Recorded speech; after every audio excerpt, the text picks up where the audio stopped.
प्रिय छात्रों, सुप्रभातम। आज मैं डॉक्टर नीलमणि त्रिपाठी आप सभी विद्यार्थियों का नए शिक्षण सत्र के अंतर्गत हार्दिक स्वागत करता हूं। देखिए, आज हम लोग सुमित्रानंदन पंत द्वारा रचित नौका विहार के दूसरे पद्य को पढ़ेंगे। दूसरा पद्य देखिए आपकी किताब में दिया गया है। चांदनी रात का प्रथम पहर, हम चले नाव लेकर सत्वर, सिकता की सस्मित सीपी पर मोती की ज्योत्सना रही विचर, लो पाले चढ़ी उठा लंगर, मृदुमंद मंद मंथर मंथर लघुतरणी हंसिन सी सुंदर,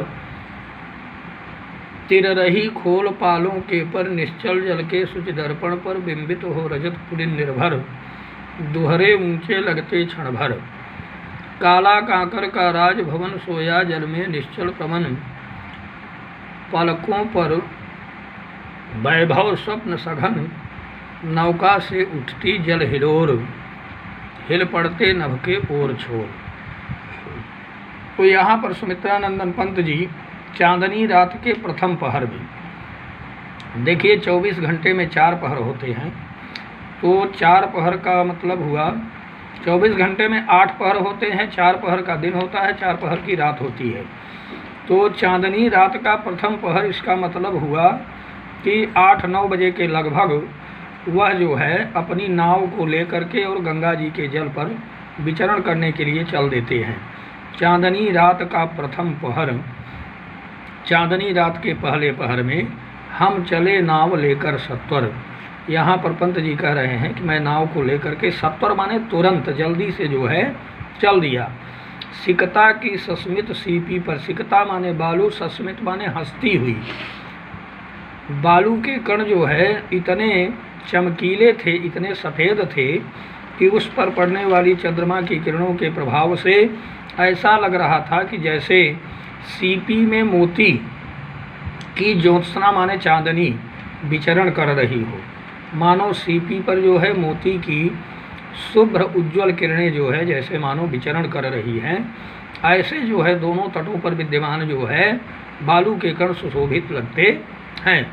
लो पाले चढ़ी उठा लंगर, पाला का तात्पर्य होता है नाव के ऊपर जो छावनी बनाई जाती है उसे पाला कहते हैं, और लंगर जो होता है जिसमें नाव को बांधते हैं।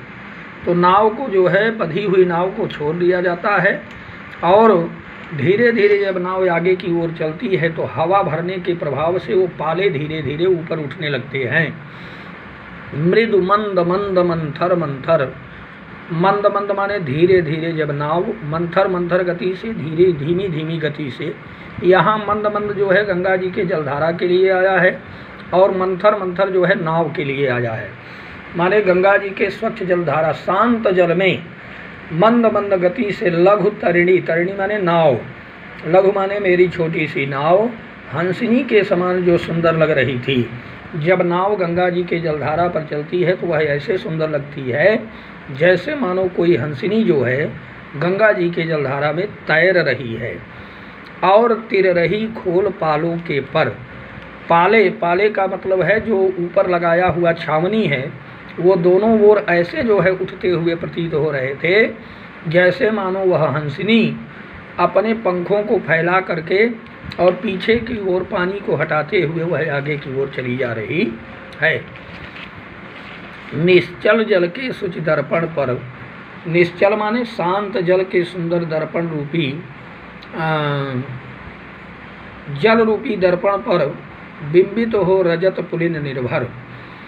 गंगा जी के स्वच्छ जल रूपी दर्पण में दोनों किनारे, पुलिन माने दोनों किनारे, रजत माने चांदी, चांदी के समान चमकते हुए ऐसे प्रतीत होते हैं। दुहरे ऊंचे लगते क्षण भर, मानो थोड़े समय के लिए वह 2 गुने ऊंचाई वाले प्रतीत होते हैं। जैसे कुछ किनारे जो है ऊंचे थे, जल की धारा नीचे थी, तो जल की धारा में वो किनारे, दोनों तट जो है उनकी परछाई जो है ऐसी लगती है जैसे मानो 2 गुना ऊंचाई वाले प्रतीत होते हैं। जैसे प्यारे विद्यार्थियों, देखिए अगर आप जल के किनारे कभी खड़े हो जाएं तो जल में आपकी परछाई दिखाई देती है, तो एक तो आपकी लंबाई और दूसरे जल में जो परछाई है तो 2 गुने लंबाई प्रतीत होती है। उसी प्रकार से गंगा जी के दोनों किनारे जो है दोहरे ऊंचे लगते क्षण भर के लिए वह दोहरे ऊंचाई वाले प्रतीत हुआ किया करते हैं। काला कांकर का राजभवन सोया जल में निश्चल प्रमन। काला कांकर का जो राजभवन था, राजाओं का महल था, वह ऐसा प्रतीत होता है जैसे मानो जल में शांत रूप से पूर्ण निष्ठा और मन से मानो वह सो रहा है।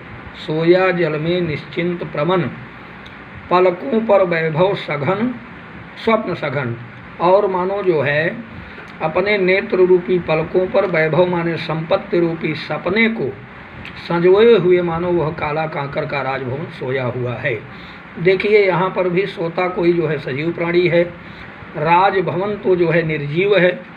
भवन यानी घर जो है निर्जीव होता है, महल निर्जीव होता है, लेकिन महल को यहाँ पर सोते हुए बताया गया है। इसका तात्पर्य है यहाँ पर मानवीकरण अलंकार विद्यमान है। और मृद मंद मंद मंथर मंथर यहाँ पर जो है पुनरुक्त प्रकाश अलंकार है।